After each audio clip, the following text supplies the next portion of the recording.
starving half to death. But his frame had stretched out over a long, thickening skeleton, and even though he ate enough to feed a horse, he remained curiously lean. Lately, instead of focusing on the primers Francesca allowed her to study on her own, Pippa would make up ridiculous fancies about Declan Chandler.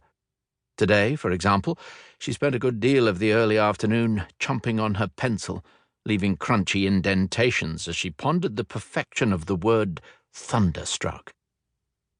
After all this time wondering how to properly encompass the effect the houseboy had on her, Pippa could finally claim a description.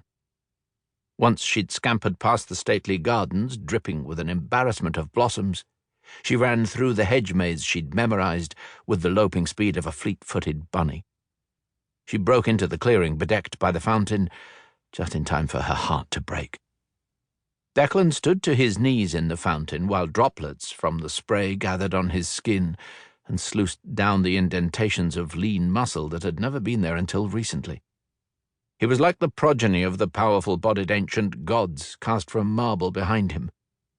And Francesca Cavendish was slipping a peppermint past his lips. The smile he bestowed upon her, the smile that should have been Pippa's, nearly outshone the noonday sun. He said something Pippa could not hear, and tucked a shining wisp of scarlet hair behind the lovely Francesca's ear, before placing a kiss on her knuckles with a deference that went beyond her station as the young mistress of the house, a reverence that was no longer innocent, but interested.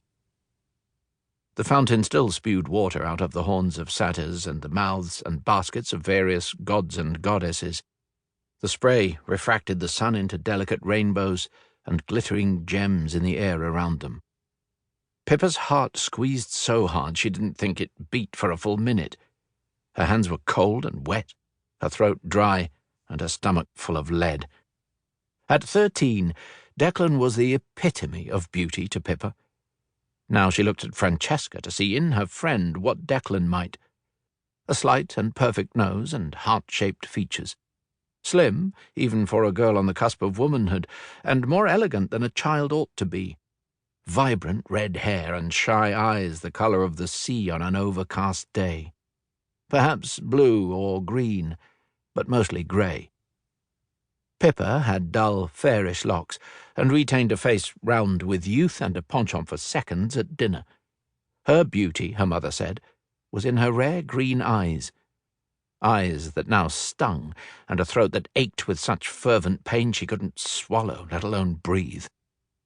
Did Declan, her Declan, fancy Francesca Cavendish, her best friend in the world? Could the fates be so entirely cruel? Was there anything worse than this searing pain? No, she realized. No, there was no more agony, more excruciating than this. How could he not know she was his perfect match? Francesca wouldn't dip her dainty shoes into the fountain, but Pippa had often waded in beside him, plunging her elbows deep in the muck, if only to make his work go faster so they could play. When the water seemed to churn with his melancholy, they'd toss soggy clumps of moss at each other, giggling and squealing with a side-splitting mirth until her jaw ached from constant smiles and so much brilliant love. Francesca wouldn't deign to dirty her frocks. She couldn't. She was going to be a lady some day.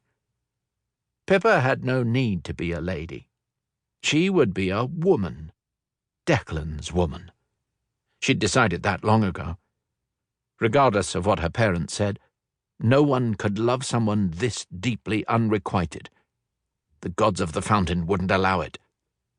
And yet, there they were, Declan and Francesca, with eyes for no one but each other. "There are men on horseback coming up the way." Ferdinand, Francesca's twin, called down from his perch in the ancient ash tree on the other side of the maze. Mamma had told her once Ferdinand had been born without enough breath, and he struggled with something called asthma. It was why the veins beneath his skin were so iridescent, and his lips often tinged with blue. Despite that, he was a striking boy, and, since she'd never had a brother, Ferdinand was one of her very favourite people with whom to have an adventure. He'd told her once he'd make her